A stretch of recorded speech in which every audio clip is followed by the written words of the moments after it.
Hello, happy holidays, and welcome to What's Hot with Sea of Tranquility. I'm your host, Pete Pardo, the publisher of Sea of Tranquility. Visit us on the web at www.seaoftranquility.org. As you heard last week, we're going to do a kind of wrap up the year holiday special, and we're going to look at the top albums of 2014, at least my top albums. Last week I said I was going to do a top 10, but you know what?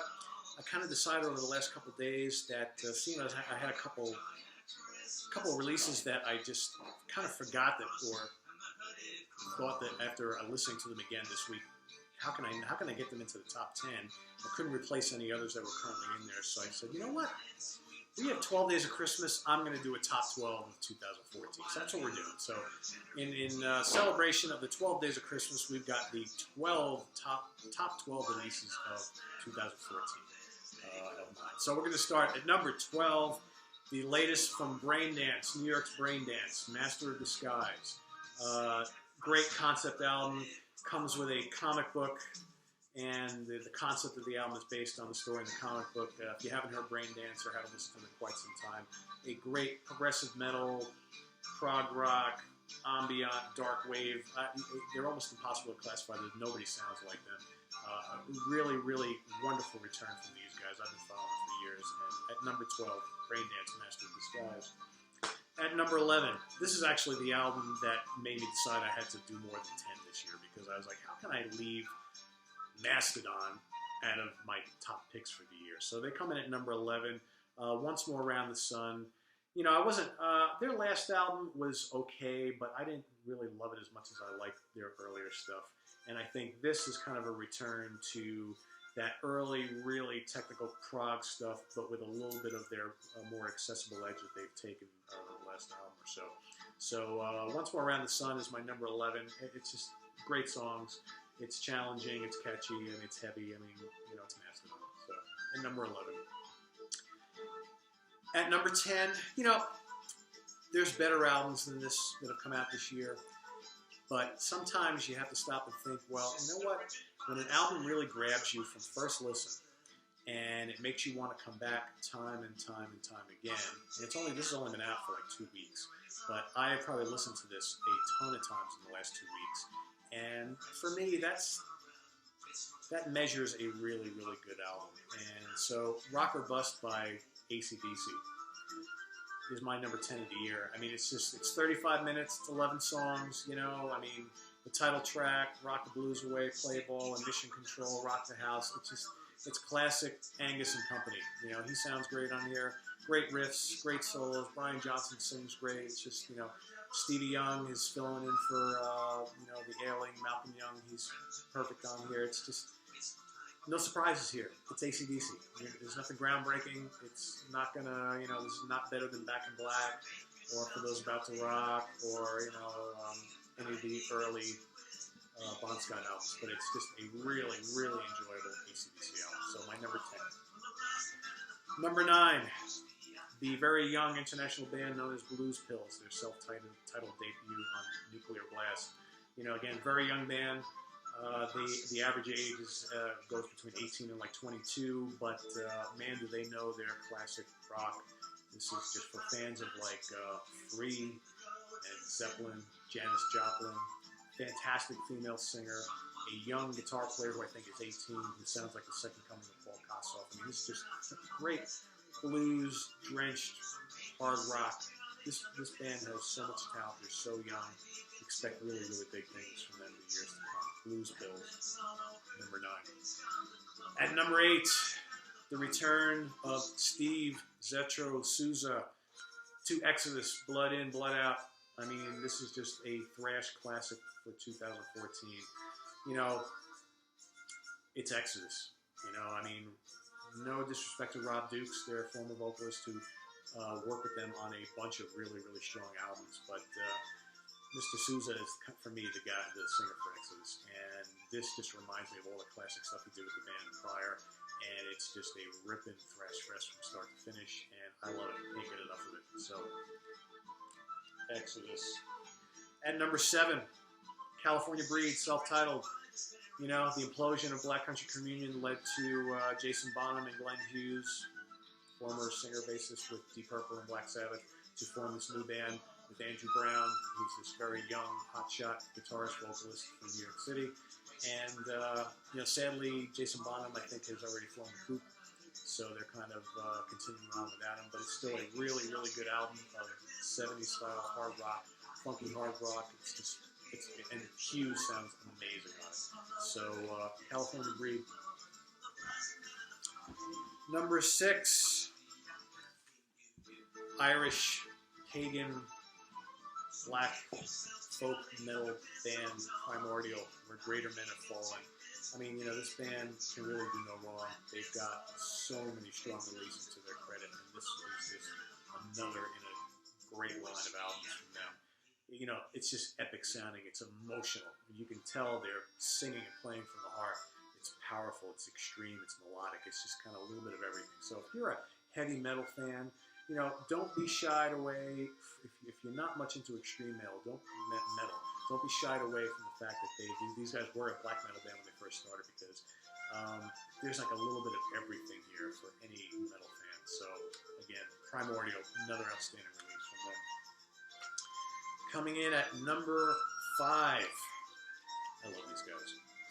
German power metal veterans, Primal Fear, Delivering the Black. I mean, I'm of the opinion these guys have never done a bad album. Every album has been kick-ass.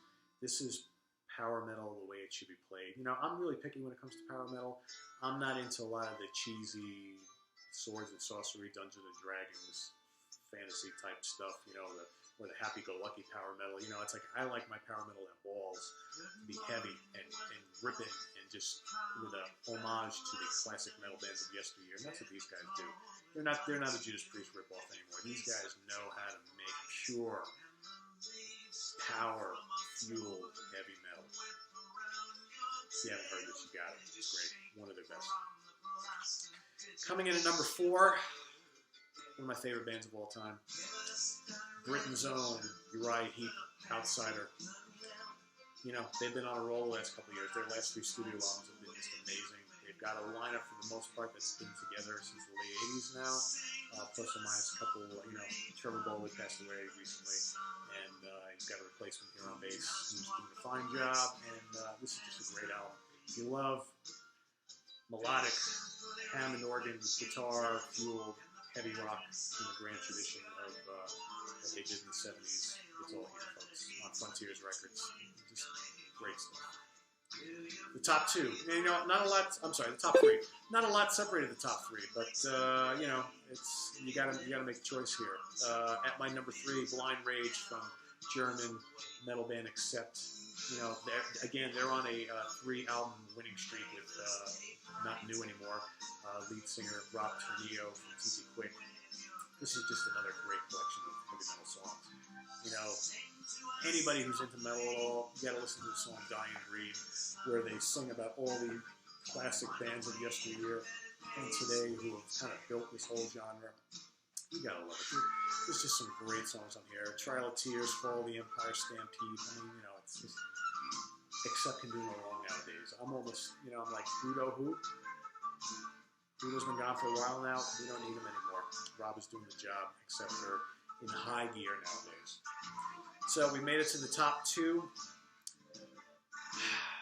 It's kind of a toss-up between these 2, but there's a reason for my choice for number 1. Number 2, Opeth's Hail Communion. These guys have really undergone a change the last couple of years, and the death metal days are behind them. They're now a full-flown prog. Actually, this is a prog band. There's really no metal going on here anymore. Mikhail Ackerfeld, their leader, is a longtime lover of classic 70s progressive rock, and that's kind of the direction he's taken Opeth in. And this is just a really good album. The extreme metal fans are not really into them anymore, really don't like this album, but the prog fans, on the other hand, who maybe didn't like the extreme element of Opeth in years past, are really embracing the band now. So I love it. It's just great 70s style prog, and my number 2 of the year. So number 1. So, what makes a top album of the year, you might say? Well, I always like to think it's the album that when it first came out, you loved it instantly and went back to the most during the course of the year. In this instance, for me, it's the best comeback of the year. This band, you know, released an album a few years back that was pretty disappointing to a lot of people, a lot of fans. The tour was just kind of, you know, and we weren't sure what the future held for them. So for me, this was the biggest, you know, WTF moment. The biggest, you know, I expected nothing from this album, and it just blew me away. And it's, for me, the comeback of the year and the album of the year, and it's Redeemer of Souls by Judas Priest. I mean, the metal gods are back. This is top to bottom outstanding. You got to get the double disc set. It's got 5 other tunes that are just as good as anything else on the album. And, you know, for me, it touches upon all of the things we've loved about Priest throughout the years. I mean, there's some material on here that reminds a little bit of their early 80s stuff, like the Screaming for Vengeance and Defenders of the Faith. There's some material that harkens back to their early, mid to late 70s classic material, that really heavy proto-metal with a bluesy edge type of stuff. There's a couple tunes that remind us of some of the stuff that we love from like the Turbo era, as well as many tunes that are really heavy, raging, like, you know, the early 90s stuff.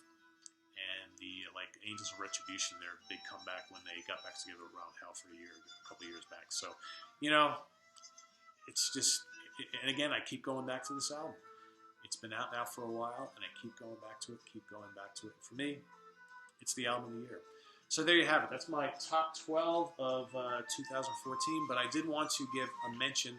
I want to round out my top 25. When you go on the website in about a week or two, we'll have all of our writers' best picks of the year. But you also have my top 100, because I want to make sure I mention everybody as much as I can. I want to give everybody props. But here's some of the bands that round out my top 25 of the year, because there's so many outstanding releases this year. Also in my top 25, we've got the latest from Sweden's Evergrey. We've got the latest from UK melodic, moody rockers. I don't even know what to call them anymore. Anathema. How about the Prague supergroup known as Transatlantic? Also, stoner, doom newcomers, the Graviators. One of the best, another great comeback of the year from the Gothenburg, Swedish melodic death metal legends At the Gates. Classic album. German power metal veterans Vandenplass. How about from Sweden, progressive extreme metal band Scar Symmetry. Also, and keep on the Prague side, but progressive death metal band Ne Obliviscaris. I can never say their name. Fantastic album. How about U.S. death metal legends Cannibal Corpse? Their latest is just killer. This band can do no wrong. German power metal veterans Brainstorm, another classic album from them. From Poland, death metal legends in their own right, Vader, another great album from them. Here's another really good one. U.S. vocalist, keyboard player Laura Casal released a wonderful progressive rock album this year. For any fan of Yes, I think would really dig this.